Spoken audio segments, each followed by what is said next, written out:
आज मैं आपको एक मजेदार कहानी सुनाने जा रही हूँ। एक गांव में पर्वतम्मा नाम की एक महिला रहती थी। उसके पति का नाम रामकुटी था। रामकुटी राज दरबार में एक कर्मचारी था। वहाँ वह इतना व्यस्त रहता था कि यह कह पाना कठिन होता था कि वह कब घर लौटेगा। पर्वतम्मा अपना ज्यादा समय भगवान की पूजा में बिताती थी। वह सदा उसी की भक्ति में लीन रहती थी और उनसे याचना करती हुई कहती, स्वामी, तुम कब मेरे घर आओगे? तुम कब मुझे दर्शन दोगे? तुम कब मेरे हाथ से प्रसाद स्वीकार करोगे? मेरे घर आओ। ऐसा ही रोज करती थी। एक दिन जब पर्वतम्मा हमेशा की तरह भगवान के सामने याचना कर रही थी, तो पुजारी भगवान की मूर्ति के पीछे छिप गए और वहां से पुजारी जी बोले, हे भक्तिन, मैं तुम्हारी भक्ति से बहुत प्रसन्न हूँ। आज सूर्यास्त के समय मैं तुम्हारी याचना जरूर पूरा करूंगा। मंदिर में भगवान की आवाज सुनकर पर्वतम्मा बहुत खुश हुई। वह तुरंत अपने घर की ओर चल दी और भगवान को भोग लगाने के लिए तरह तरह के पकवान तैयार करने लगी। वह फिर प्रतीक्षा करने लगी। भगवान कब आएंगे पता नहीं, समझ में नहीं आता है। बोले थे भगवान कि हम आएंगे। शाम हो रही है। इ- इतने में उसे एक भिक्षुक की आवाज सुनाई दी। वह पर्वतम्मा के घर के सामने खड़ा होकर जोर जोर से चिल्लाने लगा। उसे देखकर पर्वतम्मा को लगा कि शायद भगवान स्वामी इसी रूप में आए हैं। वह उससे बोली, पधारिए भगवान, पधारिए स्वामी।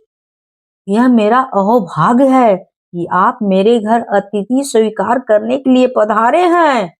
यह सुनकर भिक्षुक बोला, मैं एक साधारण भिक्षुक हूँ, मैं भिक्षा लेने आया हूँ।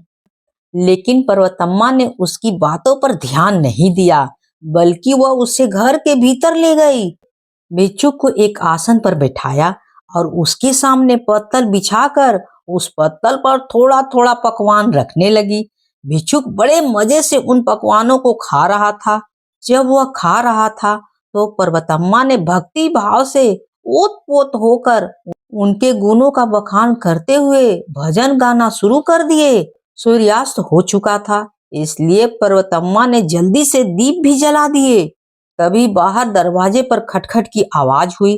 पर्वतम्मा दरवाजे की ओर दौड़ी और देखा कि पुजारी बड़े सज धज कर खड़ा है और साक्षात भगवान की तरह दिख रहा है। पर्वतम्मा को अपनी गलती का एहसास हुआ। खैर, उसने तुरंत भीतर जाकर उस भिक्षु को घर के डांट पर छिपा दिया। डांट में पूरी तरह से अंधेरा था। अब पर्वतम्मा ने पुजारी को भीतर बुलाया और उसे भोजन कराने लगी। वो उनकी सेवा में पूरी तरह से लीन थी। इतने में बाहर घोड़े की टॉपों की आवाज सुनाई दी। देखा तो पर्वतम्मा का पति ही घोड़े से उतर रहा था। अब उसे कुछ परेशानी सी हुई। उसने जल्दी से पुजारी को भगवान का वेश बनाए हुए था को नमस्कार किया और बोलने लगी, स्वामी, मेरे पति को भगवान में बिल्कुल विश्वास नहीं है और वह बहुत गुस्सैल भी है। जब तक वह सहज नहीं होते तब तक आप कृपया डांट में छिपे रहें। और यह कहकर उसने पुजारी को भी डांट पर चढ़ा दिया। पुजारी को मजबूरन में उस डांट पर छिपना ही पड़ा। अंधेरा था। वह दुबक कर एक कोने में लेट गया। भिक्षुक तो वहां पहले से ही था। उसका पेट भी भरा हुआ था। उसे नींद भी आ रही थी। नींद में उसे यह भी पता नहीं चला कि वहां पुजारी भी लेटा हुआ है। पर्वतम्मा का पति जब भोजन करने लगा तो ढेर सारे पकवान देकर उसे अचंभा हुआ। उसने पत्नी से पूछा, यह सब क्या है? बताओ। खीर, मिठाइयाँ, इतना खाना कहाँ से आया है? किस लिए है? पति के प्रश्न का पर्वतम्मा ने इस प्रकार से उत्तर दिया, रात को मुझे सपना आया था कि आप आज आने वाले हैं, इसलिए मैंने ये सब तैयारी की है। पत्नी के उत्तर से पति बहुत ही खुश हुआ। अब वह खाना खा चुका था। अब वह आराम करने लगा तो उसे भी नींद आने लगी। आधी रात हुई तो भिक्षु को पूरी तरह से प्यास लगी। वह जोर जोर से पानी पानी कहने लगा। पर्वतम्मा के पति की नींद खुल गई। उसने पूछा, यह आवाज कैसी है? पर्वतम्मा ने तुरंत उत्तर दिया, हम पितरों को शांत नहीं करते ना, इसलिए वे इस समय चिल्ला रहे हैं। पत्नी की बात पर पति ने विश्वास करते हुए अपने हाथ जोड़कर जोर से कहा, हे मेरे बड़े बुजुर्गों, आइंदा से आप जो भी काम करेंगे मैं उन्हें विभिन्न प्रकार से पूरा करूंगा। इस बार आप हमें क्षमा करें। पर भिक्षुक तो प्यास से बेहाल हो रहा था। वह और जोर से चीखा, हाय, मैं प्यास से मरा जा रहा हूँ। पर्वतम्मा ने डांट की ओर मुंह करके कहा, हे भगवान, पूर्व की दिशा में एक नारियल पेड़ है, वहीं एक पत्थर भी है। आप नारियल फोड़कर अपनी प्यास बुझा लीजिए। भिक्षुक ने पर्वतम्मा का संकेत समझ लिया। वहां पूर्व दिशा में वाकई एक नारियल का पेड़ था। अंधेरे में उसे पुजारी का गंजा सर गोल पत्थर के समान लगा और उसने उसी के सर पर नारियल फोड़ मारी। नारियल फूट तो गया, लेकिन साथ ही पुजारी का सर भी फट गया। पुजारी ने चिल्लाया, बाप रे! पुजारी भी अब जोर जोर से चीखने लगा। फिर दर्द से छटपटाता हुआ अंधेरे में ही उसका हाथ भिक्षुक के हाथ पर जा पड़ा। दोनों अब आपस में भिड़ गए और गुत्थम गुत्थी होने लगी। डांट पर अब काफी हलचल मच गई। डांट पर हलचल की यह ध्वनि पर्वतम्मा के पति रामकुटी के कानों में भी पड़ी। वह डर गया। उसे लगा कि जरूर वहां प्रेत आत्मा है। पर्वतम्मा ने भी इस स्थिति को संभालने की कोशिश की और अपनी आवाज से डर लाकर बोली, उर्फ पितरों ने अब यह उग्र रूप धारण कर लिया है। मैं इससे रोज प्रार्थना करती थी कि ये आपके लौटने तक शांत रहें।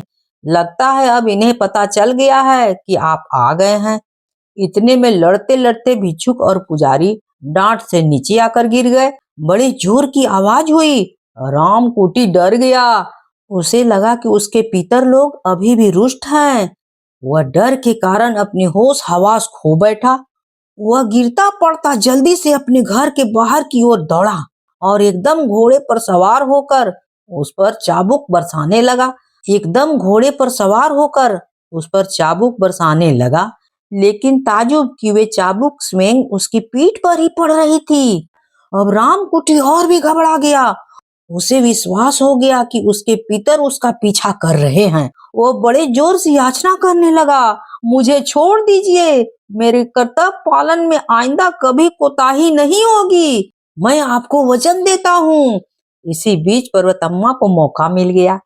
उसने तुरंत भिक्षुक और पुजारी को घर से बाहर ढकेल दिया।